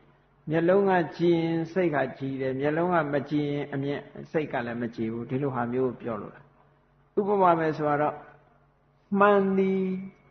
အယိတ်ထင်တဲ့ရုပ်ပုံကိုပိုင်စိုးထားတယ်မှန်ကကြည်လို့ရှိရင်အယုတ်ဟာကြည်လင်ပြတ်သားတယ်မှန်မကြည်ရင်အယုတ်ကကြည်လင်ပြတ်သားမှုမရှိဘူးဆိုအဲ့ဒါ तू ကစိုးပိုင်ထားတာ तू ချုပ်ကင်ထားတယ်လို့ပြောတာအဲ့ဒါကိုဣန္ဒြေလို့ခေါ်တာနော်ဒီပြင်ဟာကိုခေါ်တာမဟုတ်ဘူးဣန္ဒရိယပစ္စယောဆိုတာလည်းအဲ့ဒီဟာကိုဆိုလို့တယ်သူဆိုင်ရာကိစ္စအမြင်ကိစ္စမှာမျက်စိကအဓိကဖြစ်တယ်မျက်စိမရှိရင်မမြင်ရတော့ဘူးဒါအမြင်ကိစ္စမှာမျက်စိကအဓိကအကြားကိစ္စမှာနားကအဓိကအနံ့ကိစ္စမှာနှာခေါင်းကအဓိကအရသာကိစ္စမှာလျှာကအဓိကအထီးတွေ့ကိစ္စမှာခန္ဓာကိုယ်ကအဓိကအတွေးကိစ္စမှာစိတ်ကအဓိကအဲ့ဒီအဓိကဖြစ်တဲ့မျက်စိနာနာလျှာကိုယ်စိတ်ဆိုတဲ့အဲ့ဒီဣန္ဒြေ၅ပါးဣန္ဒြေ6ပါးနဲ့ပတ်သက်ပြီးတော့လောဘမဖြစ်အောင်ဒေါသမဖြစ်အောင်ထိန်းချုပ်မှုကိုဣန္ဒရိယသံဝရလို့ခေါ်တယ်တဲ့ဒါကလေ့ကျင့်ပြီးတော့ယူရမှာလေ့ကျင့်ပြီးတော့ယူရမှာလေ့ကျင့်တယ်ဆိုတဲ့သဘောကဆယ်ကမြင်တယ်ဆိုပါစို့မလေ့ကျင့်တဲ့ပုဂ္ဂိုလ်ကဆယ်ကမြင်ဆယ်ကလုံးလောဘဖြစ်ရင်ဖြစ်မယ်ဒေါသဖြစ်ရင်ဖြစ်မယ်မလေ့ကျင့်ဟောလေ့ကျင့်လိုက်တဲ့ပုဂ္ဂိုလ်ကဆယ်ကမြင်တဲ့အထဲမှာသူ့မှာ9ကလောက်ပဲတတိလွတ်ပြီးတော့လောဘဒေါသဖြစ်တစ်ချိန်တော့ကောင်းသွားအတိတဲ့ပူလေ့ကျင့်လိုက်လို့ရှိရင်2ခါကလောဘဒေါသမဖြစ်ဘူး10ခါလောက်ပဲဖြစ်မယ်ဟောတဖြည်းဖြည်းလေ့ကျင့်သွားတဲ့အခါကျတော့လောဘဒေါသမဖြစ်တဲ့အကျိန်တွေကများလာပြီးတော့ဖြစ်တဲ့အကျိန်ကနည်းသွားတာဒါလေ့ကျင့်တာလို့ခေါ်ဘာဝနာဆိုတဲ့အဓိပ္ပာယ်ကလည်းအဲ့ဒါပြောဘာဝနာဆိုတာဖြစ်စေတယ်ပွားအောင်လုပ်တယ်အဲ့ဒီနှစ်ခုမြတ်စွာဘုရားတို့လိုကြတော့အဆင့်အမြင့်ဆုံးပါဖက်ဖြစ်သွားပြီဆိုတဲ့အခါကျတော့မျက်စိကမြင်လဲကောင်းတာမြင်လို့လဲလောဘမဖြစ်တော့ဘူးမကောင်းတာမြင်လို့လဲဒေါသမဖြစ်တော့ဘူးဘာကြောင့်မဖြစ်တော့သလဲဆိုရင်အာယုံပေါ်မှာအတွေးနဲ့အာယုံတွေကိုမြတ်စွာဘုရားကရှင်းရှင်းလင်းလင်းသိပြီးသားဖြစ်သွားတယ်တဲ့ပိုင်းခြားသိပြီးသားဖြစ်သွားပုရုဇဉ်တွေကြတော့မသိတော့အာယုံပေါ်မှာနစ်မျောသွားစိတ်ကမျောသွားပြီးတော့အတွေးတွေပေါ်မှာလောဘဖြစ်လိုက်ဒေါသဖြစ်လိုက်လာတာအဲ့တော့မြတ်စွာဘုရားကြတော့အဲ့ဒီအာယုံကိုပိုင်းခြားကြာနာနာသိထားပြီးဖြစ်သည့်အတွက်ကြောင့်ဘာဆိုတာသိထားပြီးဖြစ်သည့်အတွက်ကြောင့်လောဘဖြစ်เสียအကြောင်းမရှိတော့ဒေါသဖြစ်เสียဒါကအပြင်ဘက်ကအတွင်းဘက်ကနေလို့ရှိရင်လောဘဒေါသပေါ်ဖြစ်เสียအနုတ္တယဓာတ်အနေနဲ့ကိုလုံးဝမရှိတော့ဘူးအတွင်းစိတ်မှာလည်းပဲထိခိုက်เสียမရှိတော့ဘူးအပြင်ငါကိုလည်းရှင်းရှင်းလင်းလင်းသိထားတယ်ဟောနှစ်ခုဘုန်းကြီးတို့တွေကြတော့အပြင်ကိုလည်းရှင်းရှင်းလင်းလင်းမသိဘူးအတွင်းကလည်းရှုပ်နေတယ်အပြင်ကလည်းမရှင်းဘူးအတွင်းလည်းမရှင်းဘူးဆိုတော့မိထပွက်တာပေါ့လောဘဆိုရယ်မိပွက်လိုက်ဒေါသဆိုရယ်မိပွက်လိုက်တယ်ဒီလိုနေတာပေါ့အဲ့ဒါဣန္ဒရိယတံဝရလို့ခေါ်တယ်ဣန္ဒရိယတံဝရဣန္ဒြေကိုစောင့်စည်းနိုင်ပြီလောဘဒေါသမောဟအကုသိုလ်မဖြစ်အောင်ထိမ့်သိမ့်နိုင်ပြီဆိုရင်ဒါမှန်ကန်တဲ့လမ်းတစ်ခုကိုရှောက်နေတာနောက်တစ်ခုကဘောဇနေမတ္တိညုတဘောဇနေမတ္တိညုတလူတွေဆိုတာအသက်ရှင်ဖို့အတွက်အာဟာရမပြတ်စားသုံးနေကြရအဲ့ဒီအာဟာရဆိုတာသိအရေးကြီးတယ်တရားထုတရားမြတ်ရဖို့လည်းပဲဟောဒီအာဟာရကဥပနိဒေယတတ္တိနဲ့ကျေစုပြုနိုင်အလုံးကြားဘူးကြပါလိမ့်မယ်မာတိကာရွာကအမျိုးသမီးကြီး ကုညီဆောင်ရှောက်ပေးလို့ယဟန်တော်တွေတရားဓုရသွားကြတာလေတပ္ပယဖြစ်တဲ့အာဟာရနဲ့တပ္ပယမဖြစ်တဲ့အာဟာရဆိုတာနှစ်မျိုးရှိတယ်တပ္ပယဆိုတာမိမိအတွက်အကျိုးဖြစ်ထွန်းတဲ့အာဟာရမျိုး beneficial ပေါ့အတ္တပ္ပယဆိုတာအကျိုးမဖြစ်ထွန်းဘူးအဲ့ဒီအာဟာရနဲ့အကျိုးဖြစ်ထွန်းတဲ့အာဟာရကိုစားတဲ့အခါကျတော့အသိဉာဏ်ကလည်းပို့ပြီးတော့ပွင့်လင်းလာပွင့်လင်းလာသည့်အတွက်ကြောင့်တရားသဘောကိုပို့ပြီးတော့သဘောပေါက်တယ်ဒါကြောင့်မို့လို့အာဟာရနဲ့ကင်းပြီးတော့မဖြစ်နိုင်ဘူးအာဟာရပေါ်မှာမှီပြီးတော့လူရဲ့အသက်ဟာလည်းတည်နေရတာဖြစ်သောကြောင့်အာဟာရကိုစားအဲ့ဒါလို့စားသုံးတဲ့အခါမှာမြတ်စွာဘုရားကမတ်တင်ညူတဲ့အတိုင်းအတာကိုသိဆိုတာဘာပြောတာလောကလူတွေကအစာစားတဲ့အခါမှာအစာရဲ့အကျိုးပြုမှုအဓိကအချက်ကိုမျက်ွယ်ပြုပြီးတော့အဓိကမဟုတ်တဲ့အပေါ်မှာရှေ့တန်းတင်လိုက်အဓိကအချက်ဆိုတာဘာတော့ဆိုရင်အစာစားတာဟာအသက်ရှည်ဖို့ဘာလို့လဲဆိုရင်အာဟာရကသူက sustain လုပ်တာလူရဲ့အသက်ကို sustain လုပ်ပေးထားတာအစာမစားရင်ဘယ်သူမှအသက်မရှိဘူးအဲ့တော့ခန္ဓာကိုယ်ကြီးတည်ထမ်းဖို့ဆိုတဲ့ရည်ရွယ်ချက်ဟာအဓိကရည်ရွယ်ချက်ပဲအစာစားခြင်းရဲ့အဓိကရည်ရွယ်ချက်ကခန္ဓာကိုယ်ကြီးတည်ထမ်းဖို့နောက်တစ်ခုကဆာလောင်ခြင်းကိုပြေဖြောက်ဖို့မြတ်မြတ်တာလုံနိုင်ကိုင်နိုင်ဖို့ဆိုတာအဓိကအဲ့ဒါမူလရည်ရွယ်ချက်တွေပြတ်သွားပြီးတော့ဘာလို့တော့ဆိုဝအောင်စားတယ်လှအောင်စားတယ်နော်ကြိုက်လို့စားတယ်ဒါမျိုးတွေဖြစ်လာဒါကြောင့်မို့လို့ယဟန်တော်တွေကြတော့ဘောဇနိမတ္တညုအစာစားတာနဲ့ပတ်သက်ပြီးတော့မှန်ကန်တဲ့အတွေးတွေရအောင်လို့မြတ်စွာဘုရားကအေးအစာစားမယ်ဆိုလို့ရှိရင်တဲ့ရွယ်ချက်မထားရမယ့်ဟာနေဝတဝါယနမထာယနမန္တနာယနဝိပုဒနာယကလေးတွေလို့ဆော့နိုင်ပျော်နိုင်ပန်းနိုင်မှုစားတာမျိုးမဖြစ်ရဘူးတဲ့အစာစားတာ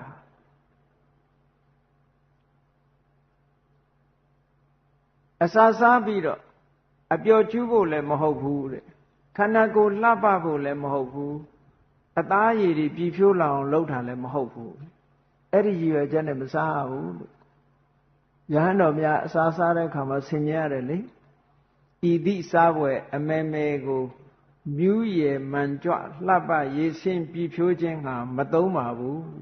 ဟောအဲ့ဒီရည်ရွယ်ချက်တွေမထားတာဒါဘောဇနိမတ္တညုလို့ပြောတာနော်တိုင်းတာသတ်မှတ်ထားတဲ့အတိုင်းလောကလူတွေကအဲ့ဒီရည်ရွယ်ချက်တွေနဲ့စားသည့်အတွက်ကြောင့်ဘာဖြစ်တော့မဖြစ်တဲ့နာတွေဖြစ်တယ်ပေါ့မဖြစ်တဲ့နာတွေဖြစ်တယ်နောက်ဆုံးအကျိုးဖြစ်တာမဖြစ်တာကိုမကြည့်ပဲနဲ့ကြိုက်မကြိုက်ပေါ်မှာမူတည်ပြီးတော့စားကြသည့်အတွက်ကြောင့်ဒီဘဝတည်းမဲ့ဆုံးရှုံးနေတာမှုတွေဖြစ်တယ်ယောဂဖြစ်လို့မတည့်တာသွားစားကိုကြိုက်တာစားယောဂဖြစ်တဲ့အတွက်ယောဂတိုးတယ်ပေါ့အသက်တိုးတယ်ပေါ့ဒါပေါ့မကောင်းတဲ့အကျိုးတွေဖြစ်တာပဲအဲ့ဒါကြောင့်မို့ဤသည့်စားပွဲအမဲမဲကိုမြူးရည်မှန်ကြွလှပရေးဆင်းပြဖြိုးခြင်းကမသုံးပါဘူးအဲ့ဒါတွေအတွက်မစားပါဘူးလေးပြဓာတ်ဆောင်ဤကိုကောင်းသည်ရှိအောင်တည်တဲ့ဒါမူလရည်ရွယ်ချက်အစာမစားရင်သိသွားမယ်ဒါကြောင့်မလို့ဓာတ်၄ပါးနဲ့ဖွဲ့စည်းထားတဲ့ဤခန္ဓာကိုယ်ကြီးတည်ထမ်းဖို့အတွက်စားပါတယ်လေးပြဓာတ်ဆောင်ဤကိုကောင်းသည်ရှိအောင်တည်လျက်အသက်မြတ်တမ်းနဲ့တက်တန်းစိတ်စိတ်နေပြီးတော့အစာအာဟာရပြည့်ပြည့်ဝဝနဲ့ဆိုရင်တက်တန်းစိတ်နေနိုင်တယ်အသက်မြတ်တမ်းမမောပညာဆိုပင်ပင်ပန်းပန်းမရှိပဲနဲ့ဖယားသာသနာကျင့်တဲ့ပြာကိုဒါထားတဲ့ရည်ပဲချက်ဖယားသာသနာကျင့်တဲ့ပြာကိုကျင့်ကြံကြိုးကုပ်အထောက်အမဲ့လုပ်ငန်းတွေသာသနာဗြဟ္မစရိယမေဃဗြဟ္မစရိယဆိုအကျင့်တဲ့ပြာကိုကျင့်မှနိုင်စေအဲ့ဒါတွေကျင့်မှုရည်ရွယ်ချက်နဲ့ထားတယ်ပြီးတော့စားတဲ့အခါမှာလည်းအကန့်အသတ်ကလေးရှိရမယ်တဲ့ကြိုက်တာကြတော့ဖိစားတယ်ဆိုတာမျိုးမဖြစ်ရအောင်လို့ဝေဒနာဟောင်းတဲ့မဖြစ်စေရဝေဒနာဟောင်းဆိုတာဘာပြောလို့ဆိုမစားဘဲနဲ့နေလို့ရှိရင်အစာအိမ်ယောဂဖြစ်မယ်လေဆာလောင်တဲ့ယောဂဖြစ်တယ် ဒီပါစကဝမ်းမိကအစာအိမ်ကိုလာပြီးတော့လောင်သည့်အတွက်ကြောင့်အစာအိမ်မှာအချင်းတွေပေါက်ပြီးတော့ဟုတ်လားအစာအိမ်ယောဂဖြစ်တယ်အဲ့ဒါဝေဒနာဟောင်းအဲ့ဒါကိုငြိမ်းအောင်စားဟောဝေဒနာဟောင်းဝေဒနာသစ်ဆိုတာမတည့်တာစားလို့ဖြစ်လာရင်ဝေဒနာအသစ်ပဲဒါစားလို့ဖြစ်လာတယ်ဒါမို့ပြောဒီနေ့မတည့်တာစားလိုက်လို့တစ်ခုဖြစ်တယ်မတည့်တာစားလို့သွေးတွေတိုးသွားတယ်ဟောတစ်ခုဖြစ်နော်မတည့်တာစားလို့စီကြိုတွေတက်သွားတယ်ဒါဝေဒနာအသစ်လို့ခေါ်တယ်နောက်ဆုံးပဲဘာယောဂမှမရှိတဲ့လူလည်းပဲဟုတ်လားအစာမကြေဘူးဒီနေ့အော့အန်တယ်အစာများသွားလို့လည်းဟောဖြစ်အဲ့ဒါတွေမဖြစ်เสียဘူးလို့ဆိုတယ်ဝေဒနာဟောင်းသစ်မဖြစ်เสียရပိုင်းမြတ်လက်ခန္ဓာကိုယ်အသက်မြတ်မြတ်တာဖြစ်ပြီးခတ်သိမ်းဖြစ်ကိုစားစာနဲ့ပတ်သက်ပြီးကိုယ်မှာဘာအပြစ်မှမရှိအောင်မဖြစ်လေအောင်ချမ်းမြေ့အောင်ဟုတင့်တော်ယုံမဲ့အစာစားထားသည့်အတွက်ကြောင့်ခန္ဓာကိုယ်ကနေလို့ထိုင်လို့ဖြစ်မြတ်စွာဘုရားကသာသနာတော်ကြီးစပြီးတော့တည်တဲ့အခါမှာ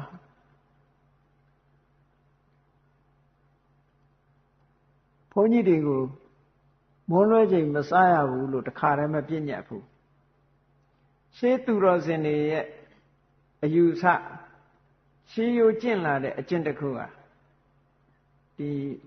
နတ်နဲ့အာယုန်တက်ကနေပြီး12နာရီလို့ခေါ်တဲ့နတ်နဲ့စာတစ်ခုပဲစားဒါသူတော်ကောင်းတွေလေးလာတယ်တစ်ချိန်ပဲစားတယ်လို့ပြောတာသမင်းက2ထပ်ရှိတယ်ပေါ့အခုခေတ်တော့နောက်တိုင်းကဆို breakfast ဆိုရှိတယ်နော် lunch ရှိတယ် supper ရှိတယ်နဲ့ပြောတယ် dinner ရှိသေးတယ်အဲ့မှာမြတ်စွာဘုရားကပြောမယ်ဆိုလို့ရှိရင် breakfast ပေါ့အဲ့ဒီတစ်ခုပဲနတ်နဲ့စာနတ်နဲ့စာဆိုတာ10နာရီ17နာရီ12နာရီအတွင်းစားတဲ့အစာဟုတ်ဒါတစ်ချိန်စားတယ်လို့ပဲခေါ်တယ်ဘယ်နှခါစားတစ်ချိန်စားတယ်လို့ပဲခေါ်တယ်မနဲ့စာပေါ့နတ်နဲ့စာအဲ့တော့မြတ်စွာဘုရားကယဟန်တွေကိုနေလွဲစာနဲ့ညစာမစားရဘူးဆိုတာကိုတခါတည်းမပယ်ဘူးဘုရားတခါတည်းပယ်တာမဟုတ်ဘူးသာသနာပေါင်းမှာတန်ဃာတွေဝင်လာတဲ့အချိန်မှာတချို့ကိုယ်တော်တွေညစာစားကြသေးတယ်မနေ့စာစားလို့တချို့ကြတော့စားရတယ်လေမနေ့စာစားပြီးရင်ညနေစာစားကြတယ်နေ့လယ်စာတွေစားကြတယ်7နာရီကျော်မှလည်းစားတယ်ညမှလည်းစားတယ်အဲ့လိုပုံကိုယ်တွေရှိတယ်ဒါပေမဲ့မြတ်စွာဘုရားကမစားနဲ့လို့ဥပဒေအနေနဲ့မပြည့်ညတ်သေးဘူးသို့တော့ဩဝါဒတော့ပေးထားတယ်ပေါ့အဲ့တော့ရှင်ဥဒ္ဒကြီးဆိုတဲ့မထေရကြီးတစ်ပါးဆိုလို့ရှင်မြတ်စွာဘုရားကဒီနေ့ကနေစပြီးတော့ညစာမစားနဲ့တန်ဃာတွေညစာမစားကြနဲ့တော့ဝိကာလဘောဇနသိက္ခာပုဒ်ကိုပြည့်ညတ်လိုက်တယ်12နာရီကနေပြီးနောက်တရက်အရုံတဲ့အထိအဲ့ဒီချိန်ကြီးမစားရဘူးလို့မြတ်စွာဘုရားဥပဒေပြည့်ညတ်လိုက်တယ်ပြည့်ညတ်လိုက်တော့ပထမစိတ်ဆိုးတယ်လူတွေမှာကမနဲ့စာကဖြစ်တယ်လို့စားတာလေညစာကြတော့အကောင်းလို့စားတယ်လို့ပြောတယ်အဲ့ဒီခေတ်ကလူတွေကသားနဲ့သမီးနဲ့ဝိုင်းနဲ့ညစာဆိုရင်တောက်လို့စားလို့ပို့ပြီးတော့ကောင်းကောင်းမွန်မွန်စားကြတယ်ပြောတယ်မအိတ်ခင်အဲ့တော့ဥရကြီးကလူဘွားလာတာဆိုတော့သူကစိတ်ဆိုးတယ်စိတ်ဆိုးပြီးတော့သူစိတ်ဆိုးတယ်ဆိုတာဘုရားကိုပြန်လျှောက်တယ်ဘုရားကညစာမစားရဘူးလို့ပြညတ်လိုက်တဲ့အခါမှာသူစိတ်တူသွားတယ်တကယ်အကောင်းဆုံးအစားအစာမှရွေးပယ်ပြီးမနေပေါ့အကောင်းဆုံးညစာမှတို့မစားရဘူးဆိုရင်ဘာလို့ဖို့လဲပေါ့လူဘွားကြီးอ่ะနောက်ကြတော့မြတ်စွာဘုရားကိုသူကပြန်လျှောက်တယ်နောက်တော့တပည့်တော်ကျေးဇူးတင်တယ်ဗျာတဲ့ညစာစားဖို့အတွက်တပည့်တော်တစ်ခါဆွမ်းခံထွက်တယ်တဲ့ညာကြီးအဲ့ဒီညာကြီးကလည်းတစ်ခါတည်းမိုးတွေတက်လာမိုးတွေကရွာမလို့မှောင်မဲပြီးတော့တက်လာလူတွေကလည်းညစာစားပြီးတော့အိမ်စီကျွန်မတွေအိမ်စီအလုပ်သမားတွေကသမင်းနေဟင်းနေစားတောက်ပြီးတဲ့ပကံခွဲရောက်တွေကိုအိမ်ပြင်မဲ့ထွက်ဆေးကြတယ်ဗောအဲ့ဒီခေတ်ကတော့အပြင်မှာဆေးကြတာကိုခုခေတ်နဲ့တော့မတူဘူးဗောအဲ့ဒီမှာပကံခွဲရောက်တွေဆေးနေတဲ့နားမီးလည်းရှိတာမဟုတ်ဘူးမှောင်ကြီးထဲမှာအဲ့ဒီအပြင်ထွက်ပြီးတော့ အိမ်မှာချက်ပြုတ်တဲ့အမျိုးသမီးတယောက်ကပြင်မဲ့ထွက်ပြီးတော့ဆေးနေတဲ့အချိန်မှာဥဒ္ဒရာကြီးကအဲ့ဒီသွားပြီးတော့ဆွမ်းရက်တယ်တဲ့ဆွမ်းသွားခံလိုက်တဲ့အခါကျတော့မိုးကြီးကလည်းမောင်းနေမိုးတွေကလည်းတက်လာရှက်စည်းတွေကလည်းလက်သူကလည်းအဲ့ဒီအမျိုးသမီးနာသွားပြီးတော့ဟိုကပကံဆေးနေတဲ့နာတခုခုများရမလားလို့သွားပြီးတော့ဆွညံဟင်းညံလေးထမင်းညံလေးများရမလားလို့အဲ့နဲ့သွားရက်တာကိုရက်တော့ဟိုကလည်းပကံအာယုံစိုက်ပြီးတော့ဆေးနေတဲ့အချိန်ရှက်စည်းလဲလိုက်တော့အနန္တမှာကိုတော်ကြီးမဲမဲကြီးရက်နေတာမြင်တော့အမလေးဘလူးကြီးဆိုပြီးတော့လန့်အောင်အဲ့ဒီကြတော့မှသူစကားနဲ့ပြောမယ်ဆိုအဘုံမေ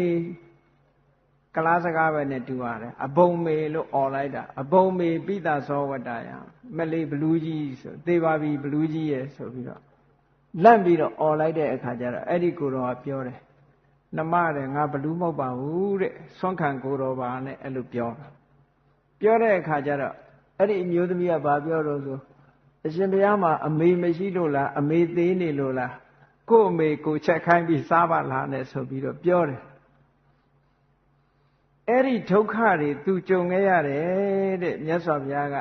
ညစာမစားရဘူးလို့မပြညတ်ခင်ကသူညစာမနေနိုင်တော့အဲ့ဆွမ်းခံပြီးတော့စားတယ်အဲ့ဒါလို့ဒုက္ခတွေဒါတွေမကဘူးတဲ့တခါတရံတခိုးတွေနဲ့တွေ့တယ်တခါလူဆိုးတွေနဲ့တွေ့တယ်တဲ့ညဆွမ်းခံထွက်ရင်အမျိုးမျိုးအယမူးလာတဲ့လူတွေနဲ့တွေ့တယ်တဲ့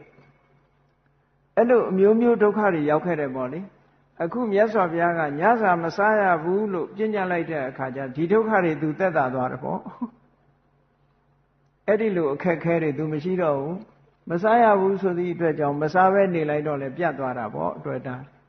မနဲ့ပဲဝအောင်စားပြီးညစာမစားရတော့အများကြီးသက်သာသွားမြတ်စွာဘုရားကအစာအာဟာရနဲ့ပတ်သက်ပြီးတော့ဘလို့ဟောတော့ဆိုယဟန်နေ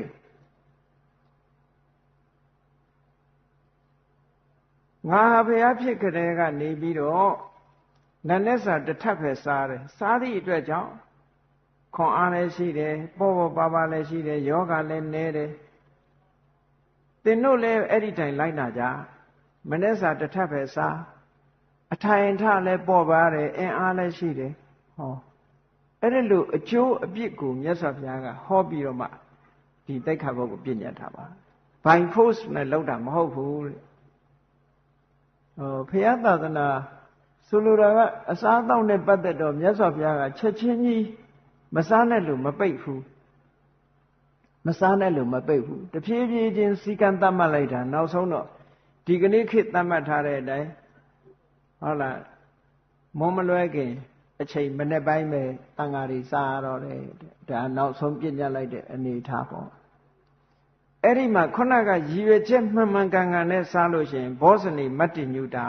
တဲ့မှန်မှန်ကန်ကန်စားသည့်အတွက်ကြောင့်ဒါကလည်းပဲတရားဓမ္မကျင့်တဲ့အခါမှာအလွန်အထောက်အကူဖြစ်လို့တတိပေးတာမှန်ကန်တဲ့ကျင့်စဉ်တစ်ခု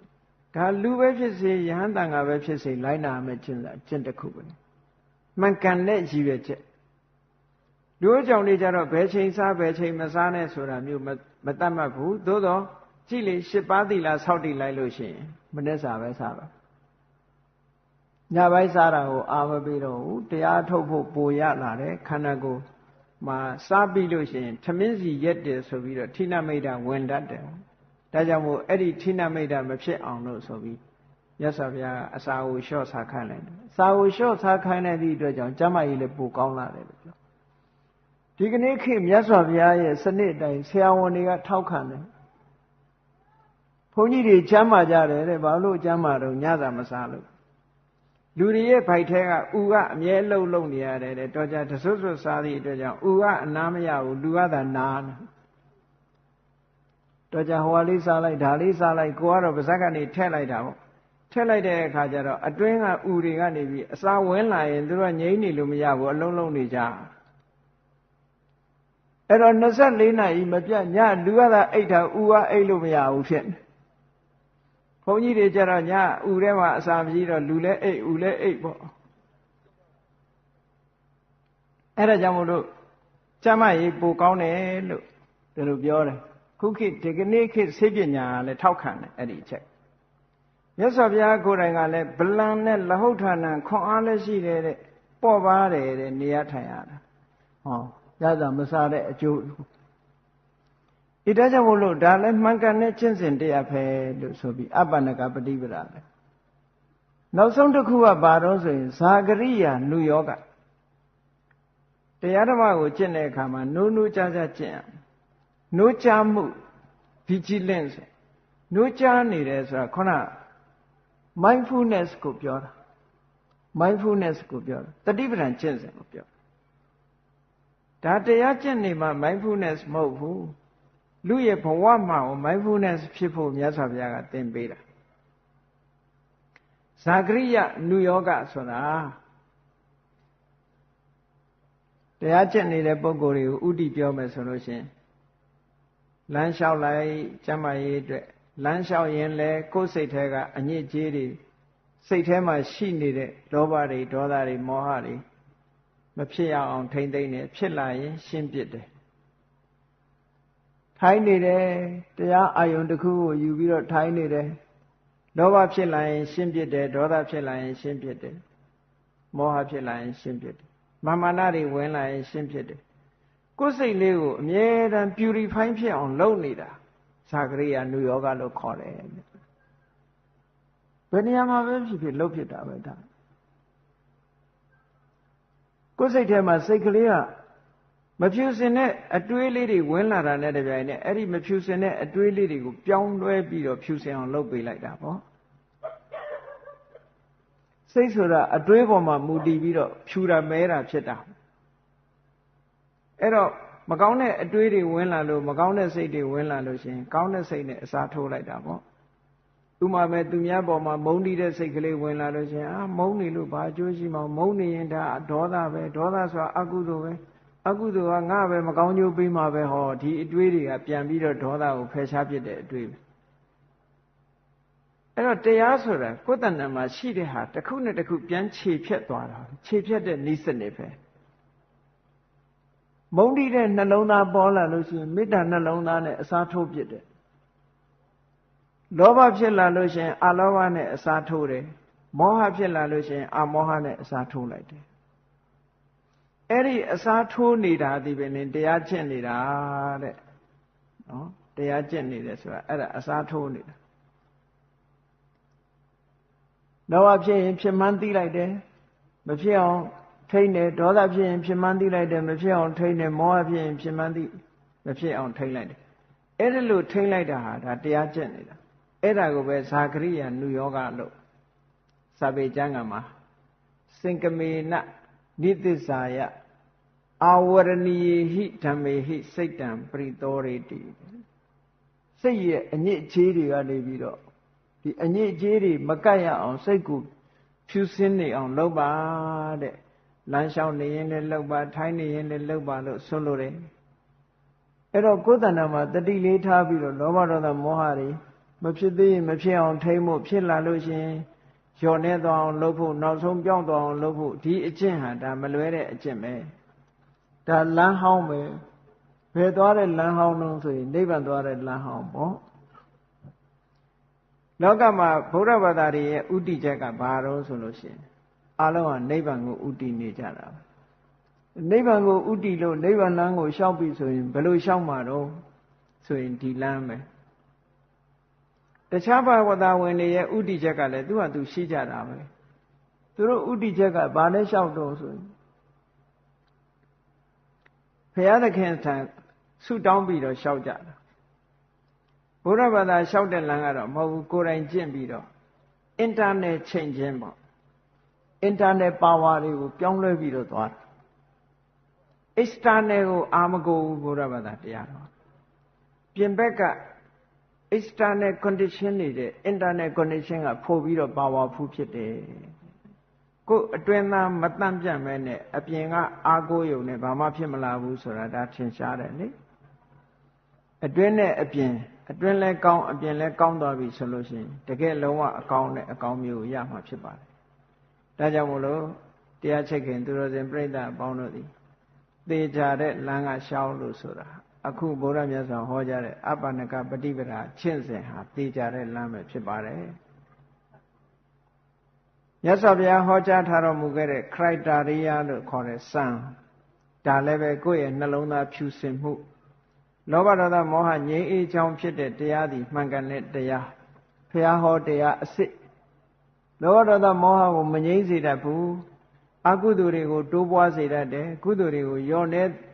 သွားအောင်လုပ်တယ်ဆိုတဲ့ဤစနစ်ဒီတရားဓမ္မတွေကမှန်ကန်တဲ့တရားမဟုတ်ဘူးလို့အလုံးမှန်ကန်မှုမမှန်ကန်မှုဆိုတာဘာနဲ့တိုင်းတရမလဲဆိုရင်ဒီဤစနစ်နဲ့ဘုရားမြတ်စွာကမိဝေတော်ဂေါတမီကြီးဟောသွားတဲ့ပေထံပေါ့တနည်းအားဖြင့် criteria စံနှုန်းနဲ့ဆုံးဖြတ်ထားတို့